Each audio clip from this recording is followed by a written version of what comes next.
ॐ अथ श्री सत्यनारायणाष्टकम्।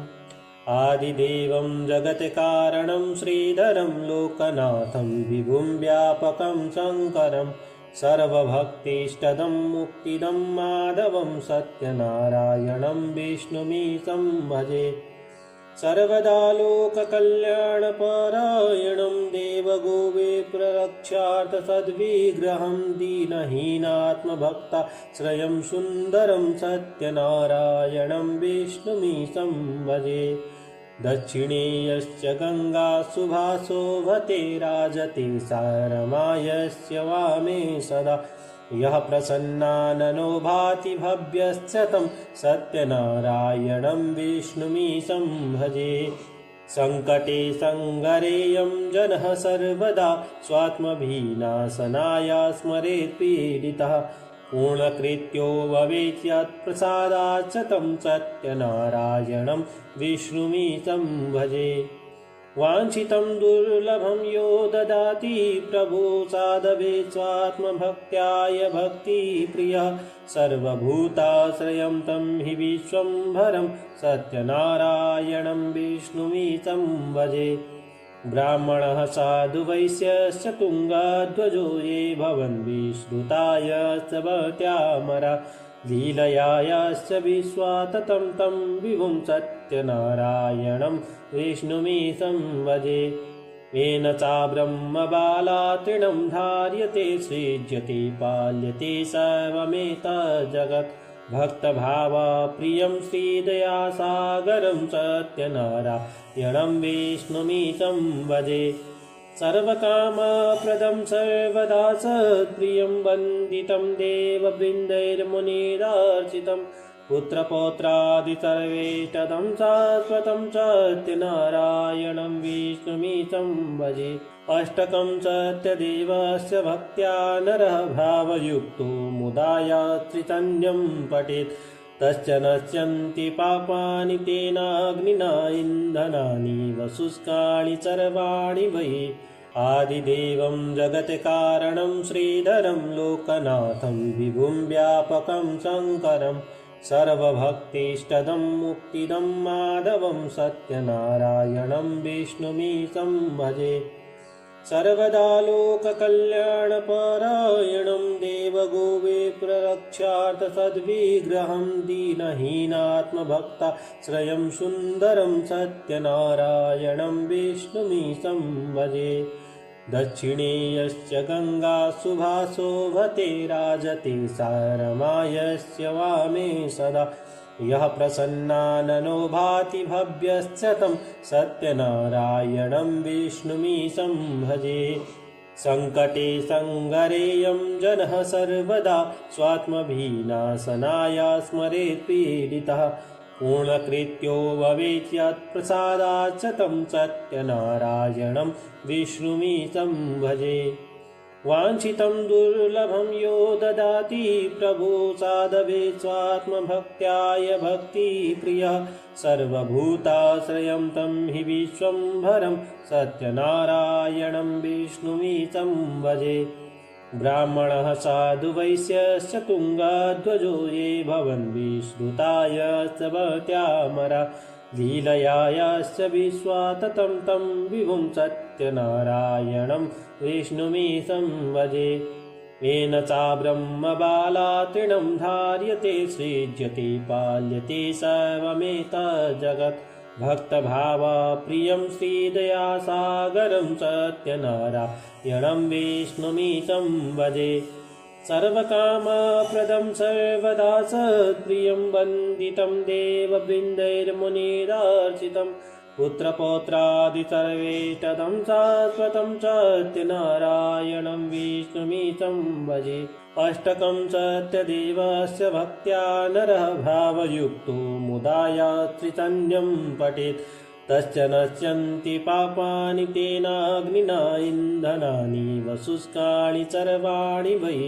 आदिदेवं जगत्कारणं श्रीधरं लोकनाथं विभुं व्यापकं शङ्करं सर्वभक्तिष्टदं मुक्तिदं माधवं सत्यनारायणं विष्णुमीशं भजे। सर्वदा लोककल्याणपरायणं देवगोविप्ररक्षार्थसद्विग्रहं दीनहीनात्मभक्ताश्रयं सुन्दरं सत्यनारायणं विष्णुमीशं भजे। दक्षिणे यश्च गङ्गा सुभाशोभते राजते सा रमा यस्य वामे सदा। यः प्रसन्नाननो भाति भव्यश्च तं सत्यनारायणं विष्णुमीशं भजे। सङ्कटे सङ्गरेयं जनः सर्वदा स्वात्मविनाशनाय स्मरेत् पीडितः। पूर्णकृत्यो भवेत् यत्प्रसादात् च तं सत्यनारायणं विष्णुमीशं भजे। वाञ्छितं दुर्लभं यो ददाति प्रभु साधवे स्वात्मभक्त्याय भक्तिप्रियः। सर्वभूताश्रयं तं हि विश्वम्भरं सत्यनारायणं विष्णुमीशं भजे। ब्राह्मणः साधु वैश्यश्च तुङ्गध्वजो ये भवन् विश्रुतायश्च भक्त्यामरा। लीलयाश्च विश्वाततं तं विभुं सत्यनारायणं विष्णुमीशं भजे। येन चा ब्रह्मबाला तृणं धार्यते सृज्यते पाल्यते सर्वमेतज्जगत्। भक्तभावप्रियं श्रीदयासागरं सत्यनारायणं विष्णुमीशं भजे। सर्वकामप्रदं सर्वदा सत्प्रियं वन्दितं देववृन्दैर्मुनिरार्चितं। पुत्रपौत्रादिसर्वेष्टदं शाश्वतं सत्यनारायणं विष्णुमीशं भजे। अष्टकं सत्यदेवस्य भक्त्या नरः भावयुक्तो मुदा यत्त्रितन्यं पठेत्। तश्च नश्यन्ति पापानि तेनाग्निना इन्धनानि वशुष्काणि सर्वाणि वै। आदिदेवं जगत्कारणं श्रीधरं लोकनाथं विभुं व्यापकं शङ्करं। सर्वभक्तिष्टदं मुक्तिदं माधवं सत्यनारायणं विष्णुमीशं भजे। सर्वदा लोककल्याणपरायणं देवगोविप्ररक्षार्थसद्विग्रहं दीनहीनात्मभक्ताश्रयं सुन्दरं सत्यनारायणं विष्णुमीशं भजे। दक्षिणे यश्च गङ्गा सुभाशोभते राजते सा रमा यस्य वामे सदा। यः प्रसन्नाननो भाति भव्यश्च तं सत्यनारायणं विष्णुमीशं भजे। सङ्कटे सङ्गरेयं जनः सर्वदा स्वात्मविनाशनाय स्मरेत् पीडितः। पूर्णकृत्यो भवेत् यत्प्रसादात् च तं सत्यनारायणं विष्णुमीशं भजे। वाञ्छितं दुर्लभं यो ददाति प्रभु साधवे स्वात्मभक्त्याय भक्तिप्रियः। सर्वभूताश्रयं तं हि विश्वम्भरं सत्यनारायणं विष्णुमीशं भजे। ब्राह्मणः साधु वैश्यश्च तुङ्गध्वजो ये भवन् विश्रुतायश्च भक्त्यामरा। लीलयाश्च विश्वाततं तं विभुं सत्यनारायणं विष्णुमीशं भजे। येन चा ब्रह्मबाला तृणं धार्यते सृज्यते पाल्यते सर्वमेतज्जगत्। भक्तभावप्रियं श्रीदयासागरं सत्यनारायणं विष्णुमीशं भजे। सर्वकामप्रदं सर्वदा सत्प्रियं वन्दितं देववृन्दैर्मुनिरार्चितं। पुत्रपौत्रादिसर्वेष्टदं शाश्वतं सत्यनारायणं विष्णुमीशं भजे। अष्टकं सत्यदेवस्य भक्त्या नरः भावयुक्तो मुदा यत्त्रितन्यं पठेत्। तश्च नश्यन्ति पापानि तेनाग्निना इन्धनानि वशुष्काणि सर्वाणि वै। आदिदेवं जगत्कारणं श्रीधरं लोकनाथं विभुं व्यापकं शङ्करं। सर्वभक्तिष्टदं मुक्तिदं माधवं सत्यनारायणं विष्णुमीशं भजे।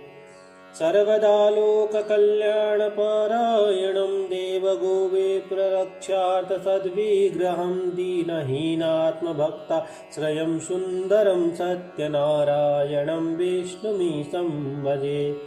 दक्षिणे यश्च गङ्गा सुभासोभते राजते सा रमा यस्य वामे सदा यः प्रसन्नाननो भाति भव्यश्च तं सत्यनारायणं विष्णुमीशं भजे सङ्कटे सङ्गरेयं जनः सर्वदा स्वात्मविनाशनाय स्मरेत् पीडितः पूर्णकृत्यो भवेत् यत्प्रसादाच्च तं सत्यनारायणं विष्णुमीशं भजे वाञ्छितं दुर्लभं यो ददाति प्रभु साधवे स्वात्मभक्त्याय भक्तिप्रियः सर्वभूताश्रयं तं हि विश्वम्भरं सत्यनारायणं विष्णुमीशं भजे ब्राह्मणः साधु वैश्यश्च तुङ्गध्वजो ये भवन् विश्रुतायश्च भक्त्यामरा लीलयाश्च विश्वाततं तं विभुं सत्यनारायणं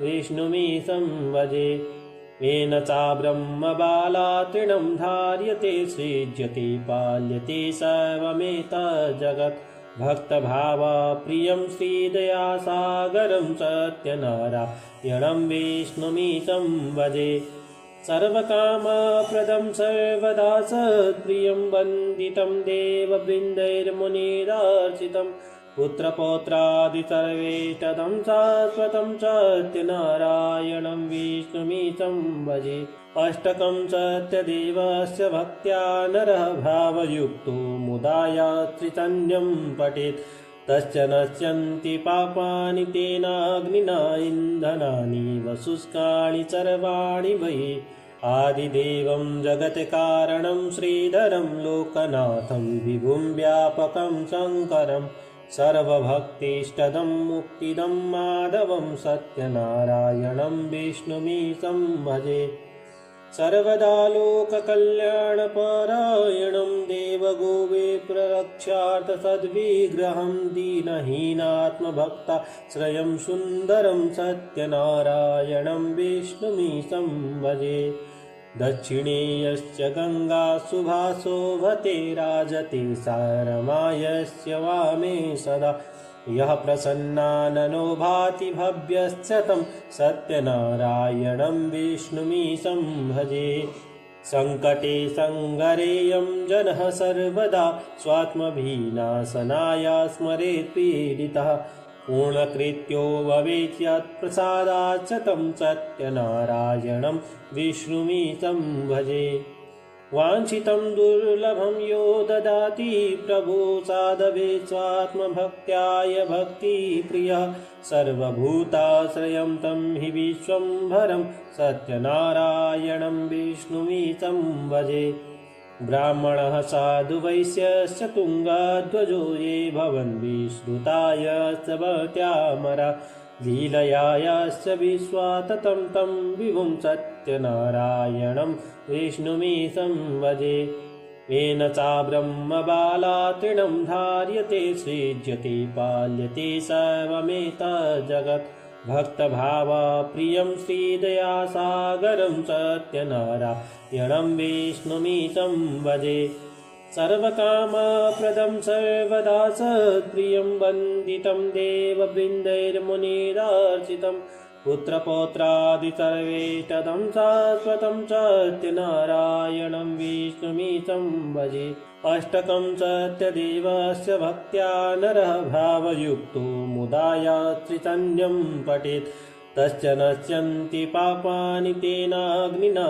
इन्धनानि वशुष्काणि सर्वाणि वै आदिदेवं जगत्कारणं श्रीधरं लोकनाथं विभुं व्यापकं शङ्करं सर्वभक्तिष्टदं मुक्तिदं माधवं सत्यनारायणं विष्णुमीशं भजे सर्वदा लोककल्याणपरायणं देवगोविप्ररक्षार्थसद्विग्रहं दीनहीनात्मभक्ताश्रयं सुन्दरं सत्यनारायणं विष्णुमीशं भजे दक्षिणे यश्च गङ्गा सुभासोभते राजते सा रमा यस्य वामे सदा यः प्रसन्नाननो भाति भव्यश्च तं सत्यनारायणं विष्णुमीशं भजे सङ्कटे सङ्गरेयं जनः सर्वदा स्वात्मविनाशनाय स्मरेत् पीडितः पूर्णकृत्यो भवेत् यत्प्रसादात् तं सत्यनारायणं